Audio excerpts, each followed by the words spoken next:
ফতুল্লাহ থানাধীন মাঝদাইর এলাকায় আয়োজিত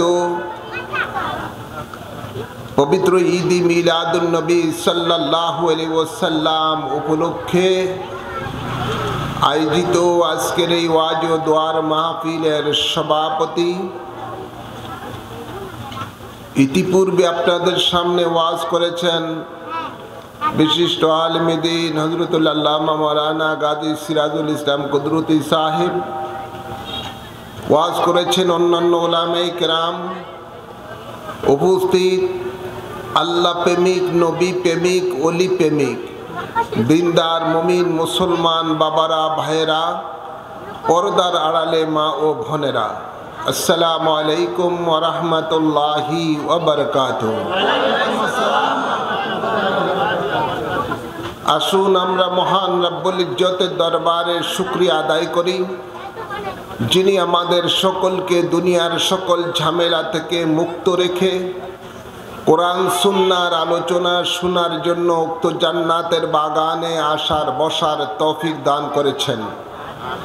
এই জন্য মাবুদের দরবারে সকলের শুকরিয়া দান করি আলহামদুলিল্লাহ।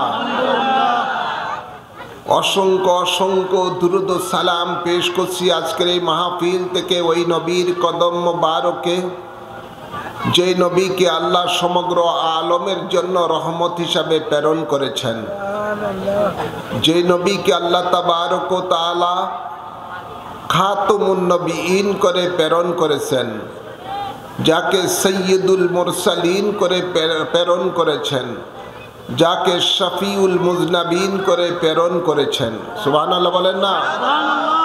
যাকে আল্লাহ অদৃশ্যের জ্ঞান দান করেছেন, যাকে হায়াতুন নবী করে প্রেরণ করেছেন, সেই নূরের নবী, রহমতের নবী, জিন্দা নবীর কদম মোবারকে অসংখ্য অসংখ্য দুরুদ ও সালাম পেশ করছি, আল্লাহুম্মা আমিন বলি।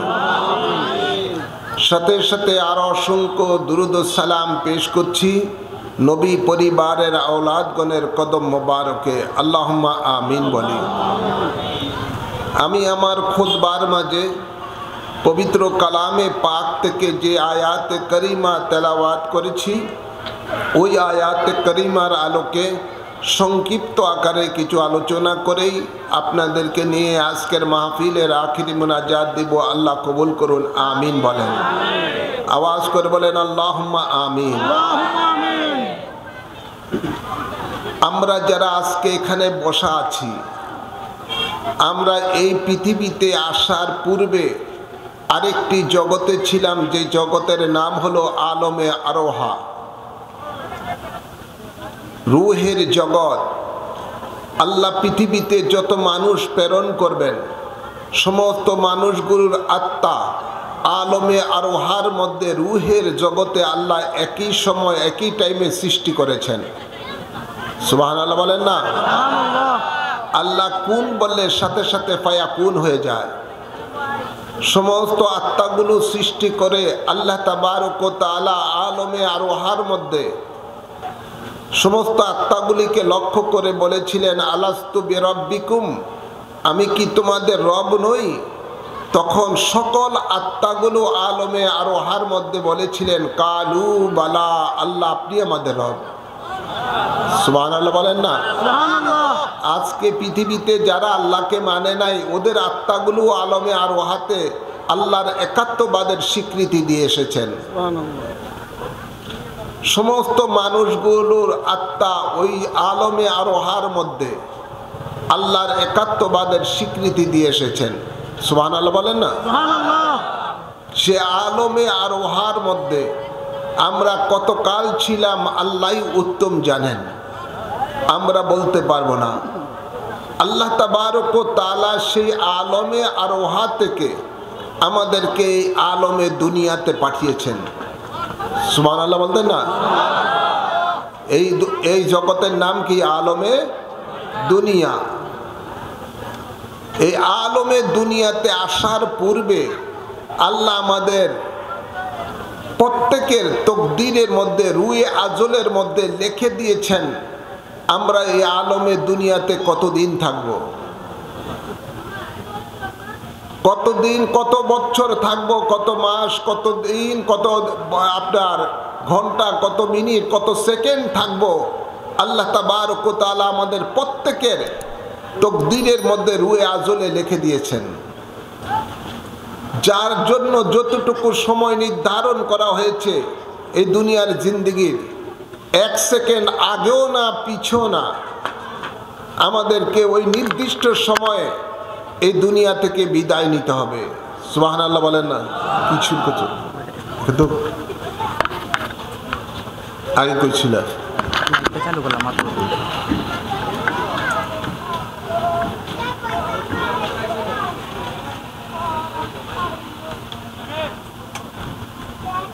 আমাদের প্রত্যেকের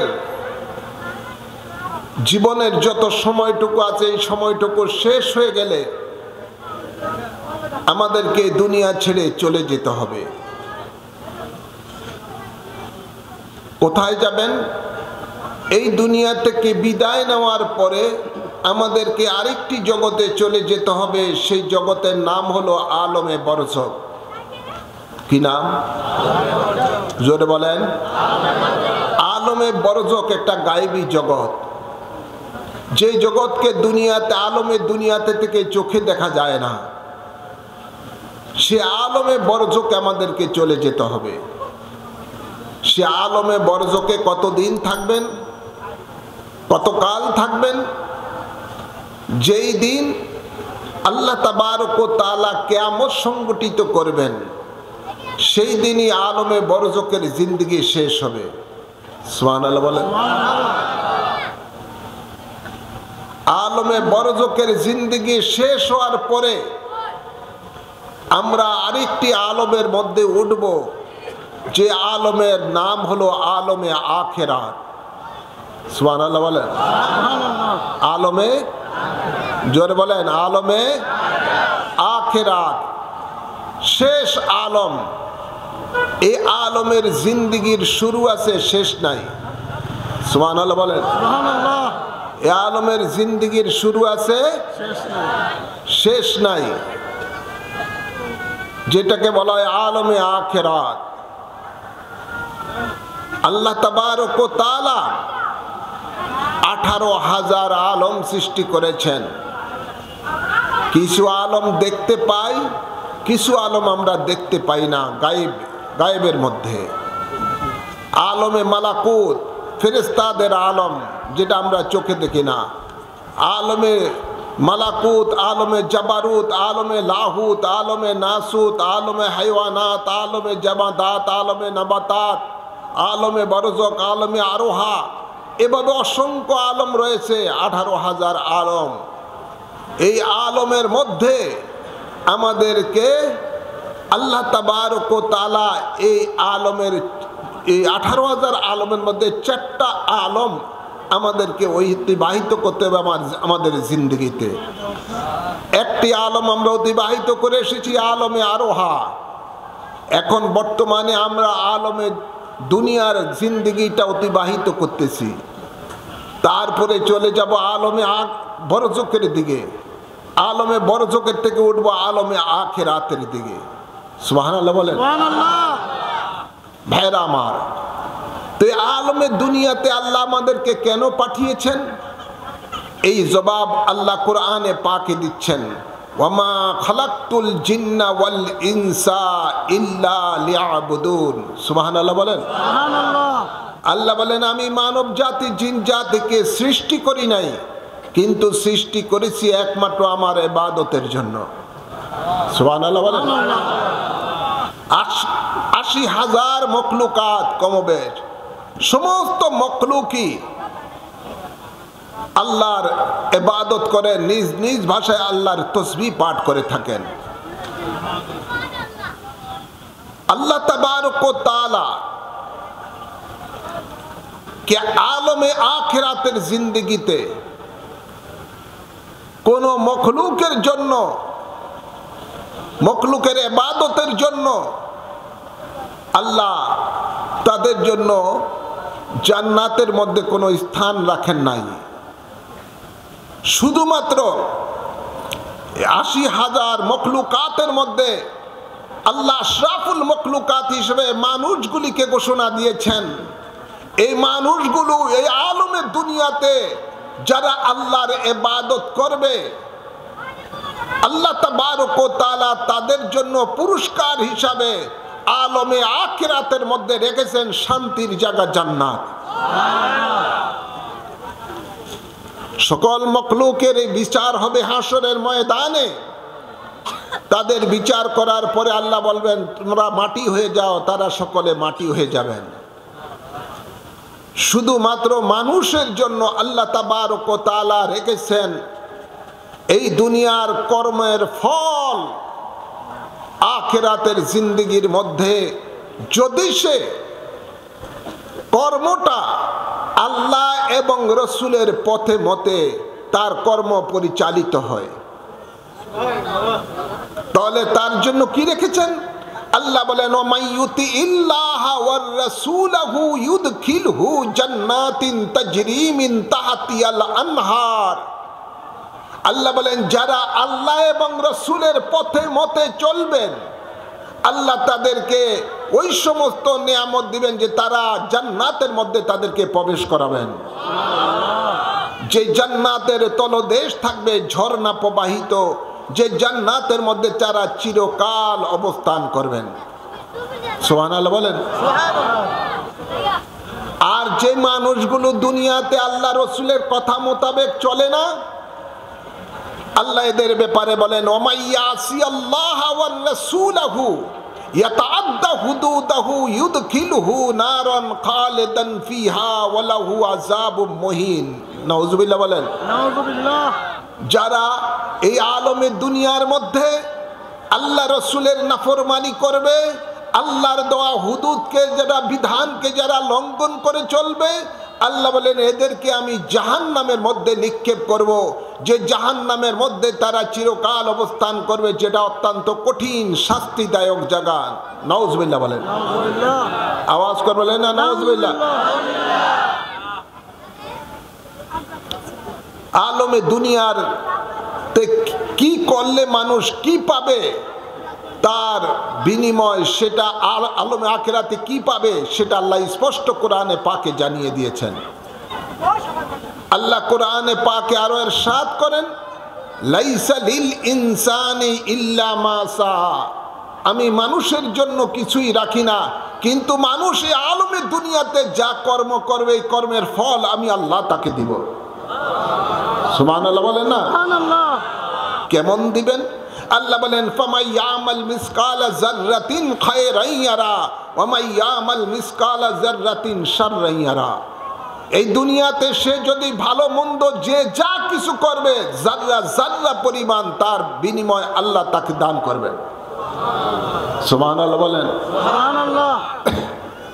ভাইরা আমার, গভীর খেয়াল করুন, আল্লাহর নবী রহমতুল্লিল আলামিন ইরশাদ করেন আদ-দুনিয়াউ মাজরাতুল আখিরা।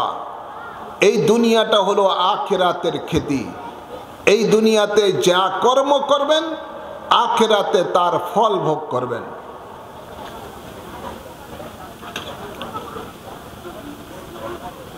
গভীর খেয়াল করে শুনুন,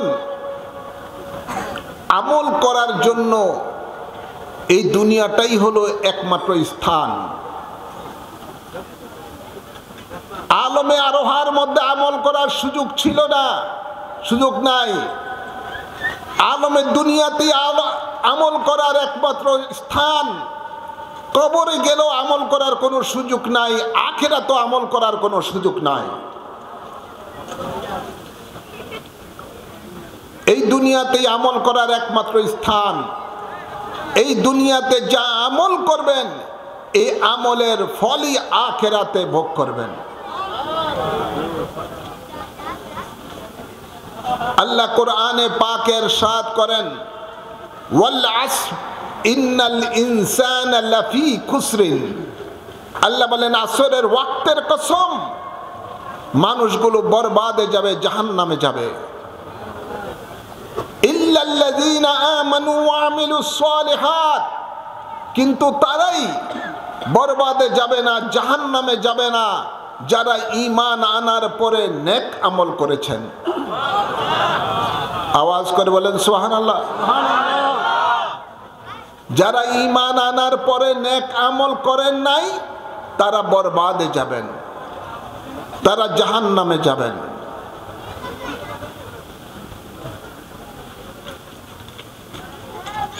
আপনার যখন জিন্দেগির হায়াত শেষ হয়ে যাবে, আপনার দেহ থেকে রুয়ে হায়াত বের হয়ে যাবে। রুয়ে হায়াত বের হলেই আপনার মৃত্যু হবে। এই দুনিয়ার জিন্দেগির সব কিছুর অবসান হবে। যা আপনি আমার বলছেন সব কিছু আপনার পর হয়ে যাবে। এই দুনিয়াতে আপনি খালিয়াতে ফিরে যাবেন আলমে বরজকের দিকে। শুধু আপনার সাথে যাবে আপনার আমল। কি যাবে? জোরে বলুন। কোন ধন সম্পদ যাবে? আওয়াজ করে বলেন। বাড়ি ঘর যাবে? জমি জমা যাবে? ইজ্জত সম্মান যাবে? শুধু যাবে আমল। কোন পদ পদবিও আপনার কবরে যাবে না, শুধু আপনার আমল। আপনি যদি দুনিয়াতে নেক আমল করে থাকেন ঈমানের সহিত,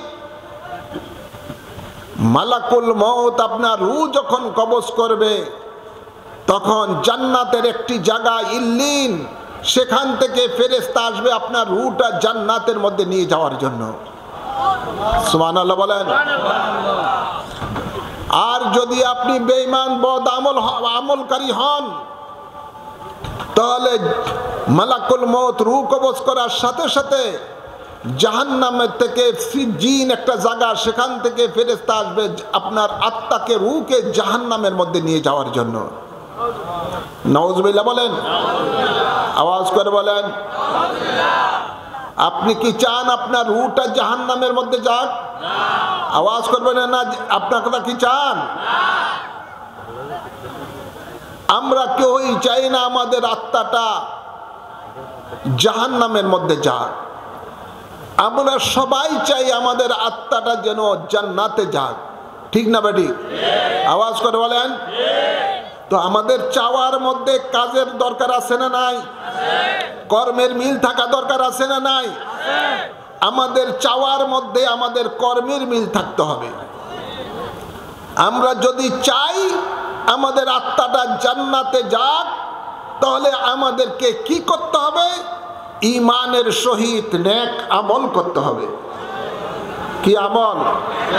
আওয়াজ করবেন না। কি আমল? নেক আমল আমাদেরকে করতে হবে। তাহলে আমাদের আত্মাটা জান্নাতের মধ্যে যাবেন। কবরের মধ্যে যখন আলমে বরজকে আপনাকে যখন রাখা হবে, মালাকুল মউত যখন রূহটা আপনার কবজ করবে, তখন আপনার দেহের মধ্যে আরেকটা রূহ থাকবে, সেটার নাম হলো রূহে শউর। এই রূহে শউরটা আপনাকে উপলব্ধি করার ক্ষমতা দেয়। রূহে শউর যখন আপনার দেহ থেকে বের হয়ে যায় তখন আপনার ঘুম এসে যায়। আর আপনার দেহ থেকে যখন রূহে হায়াত বের হয় তখন আপনার মৃত্যু হয়ে যায়। রূহে হায়াতটা জীবনে একবারই বের হয়।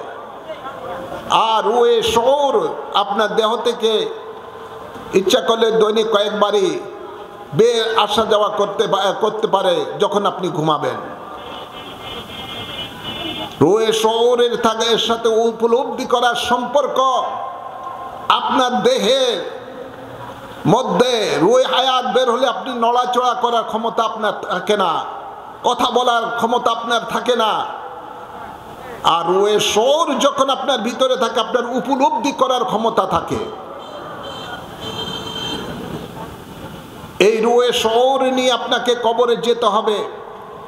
কবরে যাওয়ার পরে কিছুক্ষণ সময়ের জন্য আপনার দেহের মধ্যে আবার আলমে বরজকে রূহে হায়াত চলে আসে। সুবহানাল্লাহ বলে না?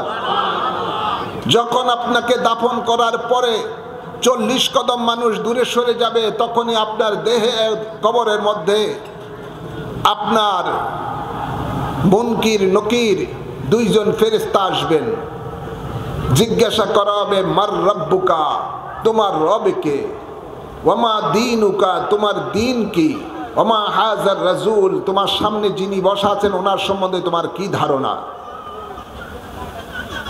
আপনি যদি ঈমানদার নেক আমলকারী হয়ে থাকেন তখন আপনি জবাব দিবেন রব্বি আল্লাহ, আমার রব হলো আল্লাহ। জিজ্ঞাসা করবে তোমার দিন কি, আপনি বলবেন দিন আল ইসলাম। আপনার সামনে যিনি বসা আছেন ওনার সম্বন্ধে আপনার ধারণা জিজ্ঞাসা করা হবে, আপনি বলবেন হাজা মুহাম্মাদুর রাসূলুল্লাহ সাল্লাল্লাহু আলাইহি ওয়াসাল্লাম। চিৎকার করে বলেন সুবহানাল্লাহ। তখন ফেরেশতা বলবে নাউম কা নাউমুল উরুজ, তুমি ঘুমিয়ে যাও যেমনি ভাবে বাসর রাত্রিতে আরামে নব দম্পতি ঘুমায়। আপনার কবরটার মধ্যে জান্নাতি ফরশ বেছে দেওয়া হবে এবং জান্নাতি হাওয়া আপনার কবরে চলতে থাকবে। আপনি এমন ঘুম ঘুমাইলেন হয়তোবা 1000 বছর আপনার কবরে চলে গেছে। কিয়ামতের দিন যখন সংগঠিত হবে তখন আপনার কাছে মনে হবে আপনি সকালে ঘুমাইছেন, বিকালে উঠতেছেন। সুবহানাল্লাহ বলেন না? এমন আরামের ঘুম ঘুমাইলেন। এটা হলো আপনার আলমে বরজকের জিন্দগি। যদি আপনি দুনিয়া থেকে ঈমানের সহিত নেক আমল করে যান, কবরের মধ্যে সব ভাষা আপনার ভুলে যাবেন। ওই সময় অটোমেটিক আপনার জবানের মধ্যে আরবি ভাষা চলে আসবে। আর যদি খোদা না করুক বেঈমান হয়ে কবরে যায় তখন সে বলবে লা আদরি লা আদরি, আমি জানি না, আমি জানি না। নাউজুবিল্লাহ বলেন না? তখনই তার কবরের মধ্যে জাহান্নামের হাওয়া চলতে থাকবে, বিভিন্ন আযাব হতে থাকবে, চিৎকার করতে থাকবে কবরের আযাবে। বিভিন্ন বিষাক্ত সাপ বিচ্ছু তাকে ধ্বংসন করবে। দুনিয়ার মানুষ দেখতে পাবে না, যেহেতু এটা আলমে বরজকটা হলো একটা গায়েবী জগৎ। তার চিৎকার দুনিয়ার পশু পাখি শুনবে কিন্তু মানুষ শুনতে পাবে না। যদি মানুষ শুনতে পেত তাহলে দুনিয়ার সকল মানুষগুলো পাগল হয়ে যেত। সে চিৎকার করতে থাকবে আল্লাহ এই কবরের আযাব আর সহ্য হয় না, তাড়াতাড়ি করে কিয়ামতের ব্যবস্থা করো। ভাইরা আমার, আমরা আলমে বরজকের জিন্দেগিতে কি আরামের ঘুম ঘুমাইতে চাই কি চাই না? একটু হাত তুলে দেখান, চাই কি চাই না? আল্লাহ আমাদের হাতগুলিকে কবুল করুন, আমাদের কবরকে জান্নাতের বাগান হিসাবে কবুল করুন। হাত নামান। তাহলে আমাদেরকে কি করতে হবে? ইল্লাল্লাযীনা আমানু ওয়া আমিলুস সালিহাত, আমাদেরকে ঈমানের সহিত নেক আমল করতে হবে। ঠিক না বাটে? আওয়াজ করে বলেন। আলমে বরজকের জিন্দেগি সংক্ষিপ্ত আকারে আমি শেষ করলাম। এরপরে আমাদেরকে উঠতে হবে আলমে আখিরাতের দিকে, যে আলমে আখিরাতের জিন্দেগির একটা দিন দুনিয়ার 50,000 বছরের মতো। সুবহানাল্লাহ বলতেন না? একটা দিন দুনিয়ার 50,000 বছরের মতো সময়। সেই দিনের ব্যাপারে আল্লাহ বলেন ইয়াউমা নাদউ কুল্লা উনাসিম বিইমামিহিম। চিৎকার করে বলেন সুবহানাল্লাহ। আল্লাহ বলেন আমি তোমাদেরকে কিয়ামতের দিবসে ডাকবো তোমাদের ইমাম সহকারে। ইয়াউমা নাদউ কুল্লা উনাসিম বিইমামিহিম। এ কি মসজিদের ইমাম? না। জোরে বলেন। না। গাট্টিওয়ালার ইমাম? না। আওয়াজ করে বলেন। না। ভাইরা আমার, গভীর খেয়াল করে শুনেন। এই ইমাম ওই ইমাম দুনিয়াতে যাকে আপনি অনুকরণ করেছেন। আল্লাহ ডাক দিয়ে আল্লাহর আদালতের মধ্যে যখন দুনিয়ার জিন্দেগির সময়ের হিসাব নিবেন, কর্মের হিসাব নিবেন, ওই দিনের কথা আল্লাহ স্মরণ করিয়ে দিচ্ছেন। ফামান কানা ইয়ারজু লিকা রাব্বিহি ফালিয়ামাল আমালান সালিহান। আল্লাহ বলেন তোমরা যারা আমি আল্লাহর সাথে দেখা করার ইচ্ছা রাখো তাহলে তোমরা আমল করো নেক আমল। সুবহানাল্লাহ। বাড়িতে যে সুবহানাল্লাহ কেউ না নাকি? কথা কার? আওয়াজ করে বলেন। আল্লাহর সাথে যেই দিন আমাদের সাক্ষাৎ হবে পরকালে, সেই দিনের কথা আল্লাহ আমাদেরকে জানিয়ে দিচ্ছেন, তোমরা যারা আমি আল্লাহর সাথে দেখা করার ইচ্ছা রাখো তাহলে তোমরা আমল করো নেক আমল। কি আমল? এখন কি আমরা নেক আমল বেশি করি না বদ আমল বেশি করি? এমন বদ আমল করি শয়তানও আমাদেরকে দেখলে শরম পায়। নাউজুবিল্লাহ বলেন। আওয়াজ করে বলেন। আইয়ামে জাহলিয়াতের যুগে যাহা সংগঠিত হতো বদ কাজ, তার থেকে আরো জঘন্য কাজ বর্তমান সময়ে চলতেছে। ঠিক না ঠিক? আজ মানুষের জানের নিরাপত্তা নাই। জোরে বলেন। মানুষের জানের নিরাপত্তা নাই। সামান্যতম দুনিয়ার স্বার্থের জন্য একজন আরেকজনকে টুকরো টুকরো করে তারা হত্যা করছে। জোরে বলেন। মানুষের ইজ্জতের নিরাপত্তা নাই, মানুষের মালের নিরাপত্তা নাই, মানুষের জিন্দেগির কোনো নিরাপত্তা নাই। জোরে বলেন। আছে? কি একটা জমানার মধ্যে চলছি আজকে। আগে তো কোনো অন্যায় টন্যায় করলে সাথে সাথে বিচারও পাওয়া যেত, এখন আর বিচারও পাওয়া যায় না।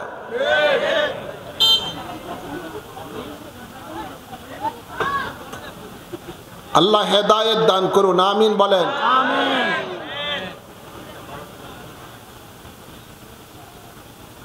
তো আল্লাহ তাবারক ওয়া তাআলা ইরশাদ করেন যে তোমরা যারা আমি আল্লাহর সাথে দেখা করার ইচ্ছা রাখো তাহলে আমল করো নেক আমল। কি আমল? নেক আমল। নেক আমল কাকে বলা হয়? যে কাজ করলে আল্লাহ এবং রাসূল খুশি ওই কাজটি হলো নেক আমল। যে কাজ করলে আল্লাহ এবং রাসূল খুশি সেই কাজটি হলো কি? নেক আমল। নেক আমল। কোরআনের আলোকে বলতে চাই, আল্লাহ বলেন মা আতাকুমুর রাসূলু ফাখুযুহু ওয়া মা নাহাকুম আনহু ফান্তাহু। নেক আমল কি? আল্লাহ বলেন আমার রাসূল যা তোমাদেরকে জীবন ব্যবস্থা দিয়েছেন তাহা তোমরা গ্রহণ করো, আমার রাসূল যা তোমাদেরকে দেন নাই তা তোমরা বর্জন করো। এই দুইটি কথার উপরে আমল করার নামই হলো নেক আমল। কথা বুঝছেন না? তা রাসূলে পাক আমাদেরকে কি দিয়েছেন? আল্লাহর নবী বিদায় হজের ভাষণে বলেন আমি তোমাদেরকে দুইটি জিনিস দিয়ে যাচ্ছি, এই দুইটি জিনিসকে যদি তোমরা আঁকড়ে ধরো কখনো পথভ্রষ্ট হবে না। এর একটি হলো আল্লাহর কালাম কোরআন, আরেকটি হলো আমার জীবন আদর্শ সুন্নাহ। সুবহানাল্লাহ বলেন না?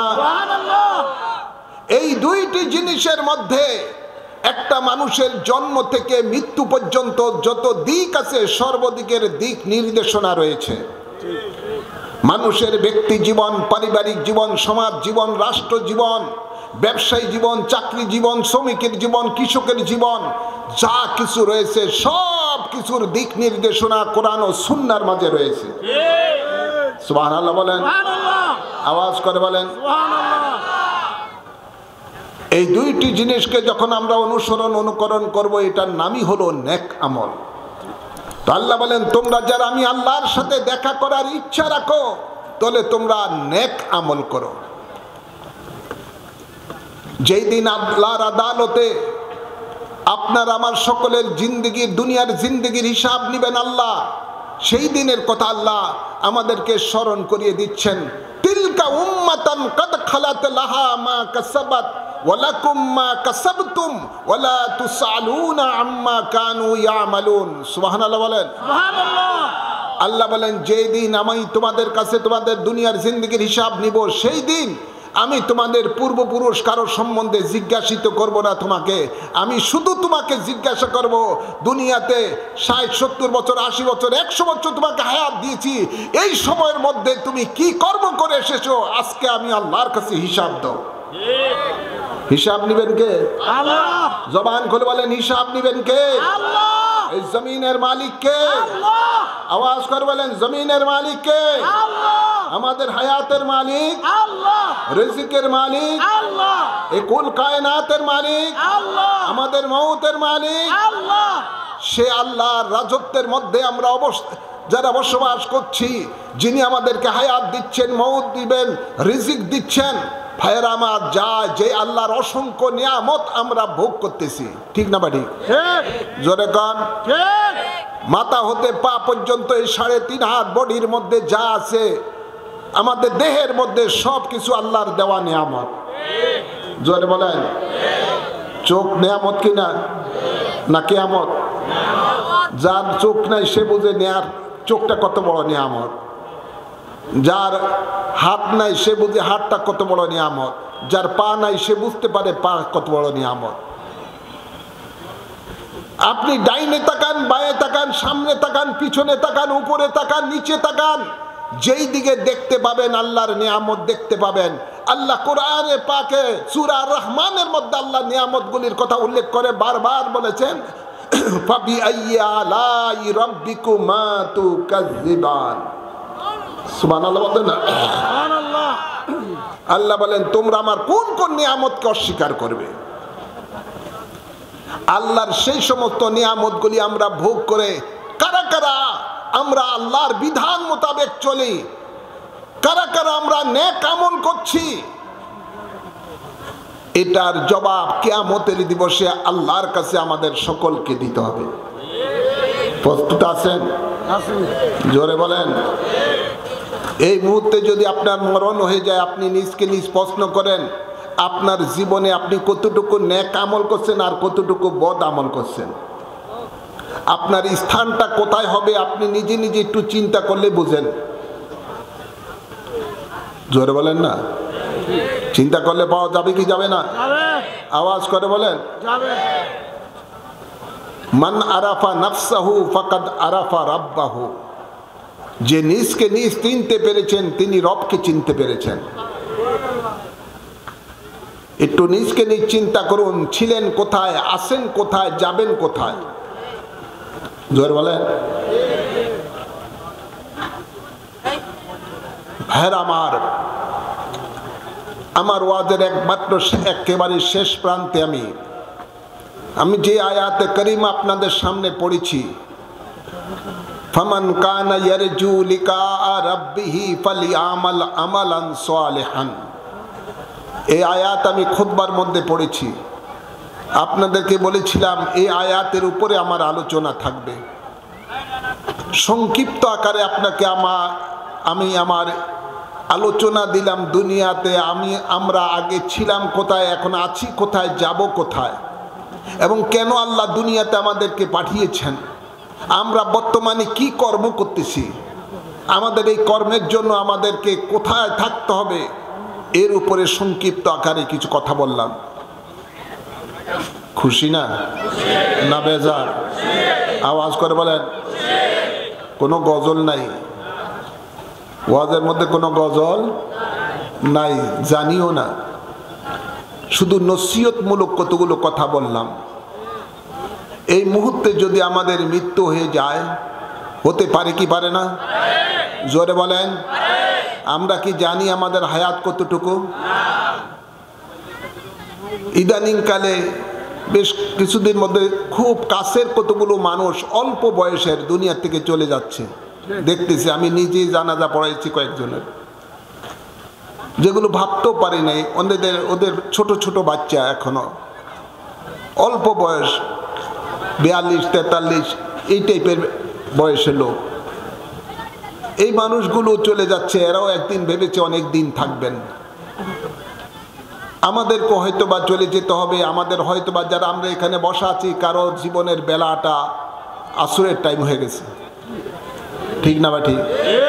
কারো জীবনের বেলা ডুবে ডুবে অবস্থা।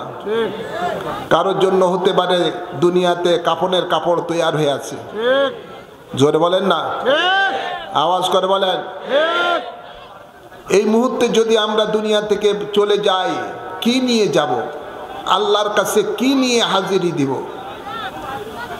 আল্লাহ তো আমাদেরকে দুনিয়াতে সৃষ্টি করেছিনি আমাদেরকে আল্লাহর ইবাদত করার জন্য। সে ইবাদত কতটুকু আমরা করেছি, আল্লাহর বিধিবিধান মোতাবেক কতটুকু চলেছি, একটু আমরা চিন্তা করি না। ভাইয়ের আমার, মনে রাখবেন আল্লাহ আমাদের উপরে যাহা হুকুম করেছেন এই হুকুমগুলো আমাদের জন্য ফরজ আদায় করা। আল্লাহর বিধিবিধান যদি আমরা সঠিকভাবে না মেনে চলি, যেটা হকুল্লাহ আল্লাহর হক, ওটা যদি আমরা লঙ্ঘন করি, ইচ্ছা করলে আল্লাহ আমাদেরকে ক্ষমা করেও দিতে পারেন আখিরাতে, ইচ্ছা করলে আল্লাহ আমাদেরকে শাস্তিও দিতে পারেন। জোরে বলেন ক্ষমতা কার? আল্লাহ। আওয়াজ করে বলেন আল্লাহ। হকুল্লাহ যেমন নামাজ আছে, রোজা আছে, হজ আছে, যাকাত আছে, ইত্যাদি ইত্যাদি, যেটা আল্লাহর হক বান্দার উপরে রয়েছে, ওটা যদি আমরা লঙ্ঘন করি, আল্লাহ ইচ্ছা করলে আমাদেরকে শাস্তিও দিতে পারেন, ইচ্ছা করলে ক্ষমাও করে দিতে পারেন। কিন্তু কতগুলো হক আছে দুনিয়াতে বান্দার হক, হকুল ইবাদ। কি জোরে বলেন না? হকুল ইবাদ, বান্দার হক। কিসের হক? আওয়াজ করে বলেন না, কিসের হক? বান্দার হক, হকুল ইবাদ। এই হকুল ইবাদ আল্লাহ কখনো ক্ষমা করবে না যতক্ষণ পর্যন্ত বান্দা ক্ষমা না করবে। কথা বুঝলেন না? এখন বর্তমান সময়ের মধ্যে হকুল ইবাদ মানুষ যে হারে নষ্ট করতেছে, এরকম আমার জীবনে আমি কখনো দেখি নাই। নাউজুবিল্লাহ বলেন, আওয়াজ করে বলেন হকুল ইবাদ বুঝেন না? জোরে বলেন না, বুঝেন না? বান্দার হক। কার হক? বান্দার হক। আওয়াজ করবেন না, না কার হক? বান্দার হক। এই এলাকায় মনে হয় বান্দার হক কেউ নষ্ট করে না, আছে না? জোরে বলেন। একটা সিম্পল আপনাকে একটা জিনিস আমি আপনাদেরকে বলি। আজকে সমাজের মধ্যে এ পর্যন্ত আমরা অতীত অনেক দেখেছি, বর্তমানও দেখতেছি, যারা যখনই কোনো ক্ষমতায় আসে তখন তারা দেশের সম্পদটা মনে করে যে তাদের নিজের বাপ দাদার সম্পদ। আছে না নাই? জোরে বলেন। এরা যখনই ক্ষমতায় যায়, যখনই যেই ক্ষমতায় থাকে, আমলারা বলেন, রাজনীতি বলেন, রাজনীতিবিদরা বলেন, বিভিন্ন স্তরের মানুষরা যারা যখন যে জায়গায় ক্ষমতায় আসে, ওরা দেশের সম্পদটা এমনভাবে লুটপাট করে মনে হয় যেন এটা তার পৈতৃক সম্পত্তি। কিন্তু দেশের একটা সম্পদ কেউ যদি একটা টাকাও যদি কেউ যদি তসরুপ করে, এটা মনে করতে হবে এই দেশে যদি 19 বা 20 কোটি জনগণ থাকে, 20 কোটির হকুল ইবাদ সে নষ্ট করেছে। কথা বলছেন না? 20 কোটি মানুষের কাছে সে দায়বদ্ধ। এই 20 কোটি মানুষ বা 18 কোটি মানুষ যতক্ষণ পর্যন্ত তাকে ক্ষমা না করবে, আল্লাহ তাকে ক্ষমা করবে না। আমরা দেখেছি অনেককে, অনেক শিল্পপতিকে দেখেছি ইদানিং কালে নামাজ পড়তে পড়তে কপালের মধ্যে দাগ ফেলাই দিছে। জোরে বলেন, আছে না নাই? কপালের মধ্যে দাগ ফেলাই দিছে। এসব শিল্পপতিরা অবৈধভাবে ভুয়া কোম্পানি দেখে দিয়ে, ভুয়া প্রতিষ্ঠান দেখে দিয়ে বিভিন্ন ব্যাংকের থেকে হাজার হাজার কোটি টাকা লুটপাট করে বিদেশে পাচার করে দিয়েছে। আছে না নাই? এসালম গ্রুপ 7-8টা ব্যাংক। জোরে বলেন না। দেখবেন তার কপালের মধ্যে নামাজের দাগ, কালো দাগ। দুঃখ হলো সত্য, আমি গত কয়েকদিন আগে, এই তো 2 দিন আগে ফার্স্ট ইসলামী ব্যাংকের মধ্যে গেলাম। এর আগেও গেলাম কয়েকবার। ওখানে সামান্য কিছু ইসলামী ব্যাংক, সামান্য কিছু পয়সা আছে, উঠাইতে গেছি, কয় কি যতবার গেছি কয় হুজুর 5,000 টাকা নিলে নেন, নাইলে নাই। জোরে বলেন না। কিরে বাবা টাকা কই? কয় হ্যাঁ টাকা কথা কইেন না। তো এগুলি হাই হাই কোম্পানি হয়ে গেছে। এই দেশের যে মানুষগুলো আজকে আমানত রেখেছে, এই আমানতটা তারা যে খেয়ানত করেছে, এই বন্দার হক নষ্ট করেছে, যদি সে কোটি কোটি বার যদি আল্লাহর দরবারে সেজদা দিয়ে পড়ে কপালের যদি চামড়া উঠে ফেলে, কিয়ামতের দিবসে তার জাহান্নাম ছাড়া দ্বিতীয় কোনো পথ নাই। কথা বলছেন না? হকুল ইবাদ নষ্ট করেছে।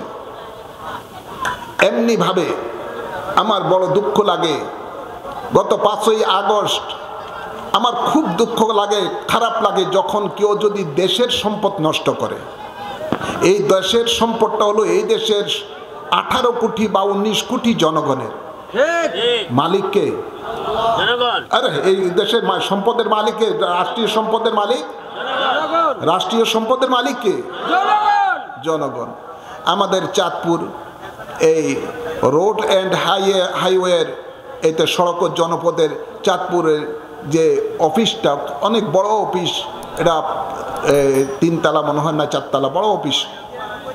5ই আগস্টের পরে এদেশের কতগুলি যুবক ছেলেরা কি বুঝলাম না কিছু, মনে করছে এটা শেখ হাসিনার বাপের সম্পদ, দিছে এটা জ্বালিয়ে পুড়িয়ে একেবারে যা আছে সব তছনছ করে শেষ করে দিয়েছে। কথা বলছেন না? আপনাদের একটু আছে নাকি, দেখছেন কি রে বাবা? যে ঢাকা মেট্রো রেল স্টেশন জ্বালিয়ে দিয়েছে, এটা কেন? এটা বাবা, এটা তো এই দেশের 18 কোটি মানুষের। জোরে বলেন না। আপনার আমার ট্যাক্সের টাকা, সরকারি জিনিসপত্র মানি, এটা কারো কোনো সরকারের নয়, এটা এই দেশের 18 কোটি মানুষের। তো কেউ যদি কোনো দেশের সম্পদ নষ্ট করে, এটা হকুল ইবাদ নষ্ট করলো, কিয়ামতের দিবসে এই 18 কোটি মানুষের কাছে তার জবাবদিহি দিতে হবে। 18 কোটি মানুষ যতক্ষণ পর্যন্ত তাকে ক্ষমা না করবে, তার ক্ষমা নাই, তার স্থান জাহান্নাম। কোথায়?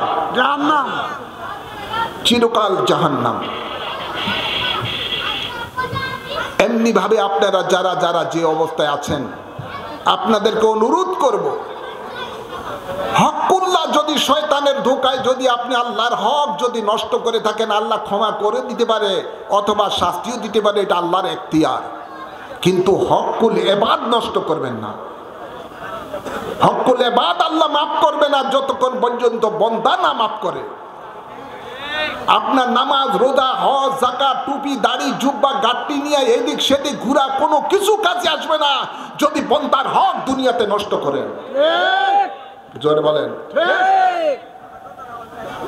এভাবে খেয়াল রাখবেন, কোন সময় কোনো বান্দার হক নষ্ট করবেন না, সেটা যেভাবেই হোক না কেন।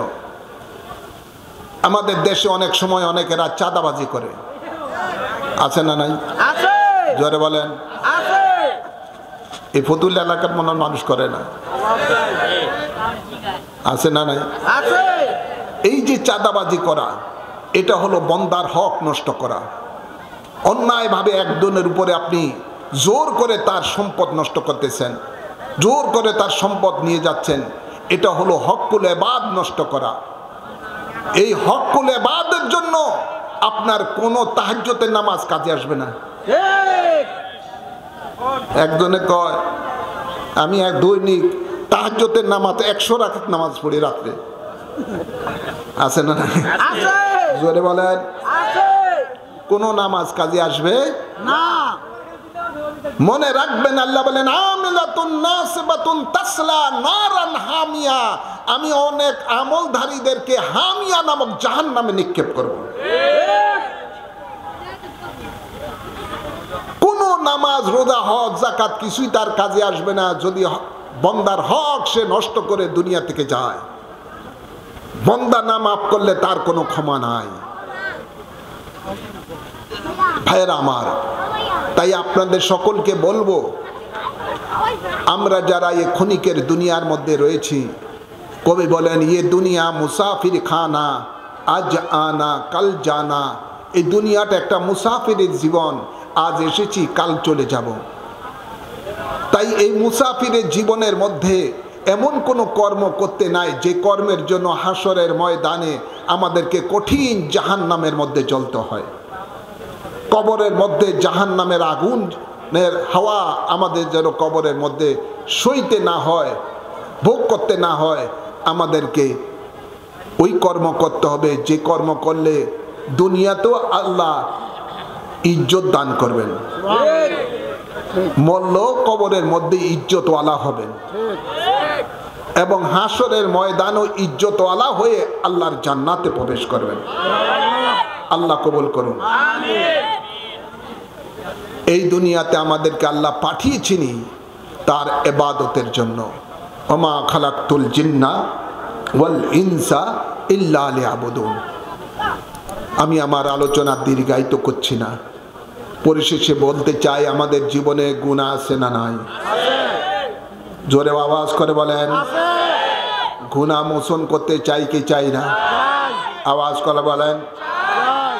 আসুন আমরা এমন একটি নেক আমল করি কোরআন পাকের আলোকে, যে নেক আমল করলে আল্লাহ আমাদের উপরে খুশি হয়ে যাবেন, যে নেক আমল করলে আল্লাহর হেফাজতে রহমতে থাকব, যে নেক আমল করলে আল্লাহর জান্নাত পাবো।